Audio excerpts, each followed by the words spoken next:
قربانی کی فضیلت قرآن اور حدیث کی روشنی میں۔ اعوذ باللہ من الشیطان الرجیم، بسم اللہ الرحمن الرحیم۔ فصلی لربک وانحر، سورہ کوثر۔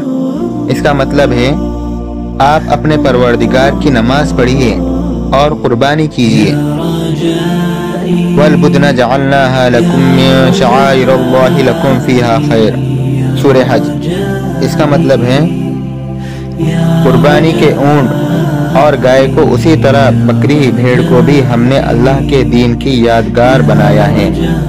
ان کی قربانی سے اللہ کی عظمت اور دین کی رفعت یعنی بلندی ظاہر ہوتی ہے، اور اس حکمت کے علاوہ ان جانوروں میں تمہارے اور بھی فائدے ہیں، مثلا دنیاوی فائدہ کھانا اور کھلانا، اور آخروی فائدہ ثواب۔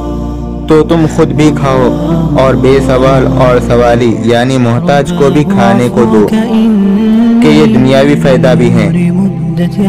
اللہ تعالیٰ کے پاس نہ ان کا گوشت پہنچتا ہے اور نہ ان کا خون، لیکن اس کے پاس تمہارا تقوی اور اخلاص پہنچتا ہے۔ اخلاص والوں کو خوشخبری سنا دیجیے۔ قربانی میں اخلاص یہ ہے کہ خاص حق تعالیٰ کے لیے اور اس سے ثواب لینے کے لیے قربانی کریں۔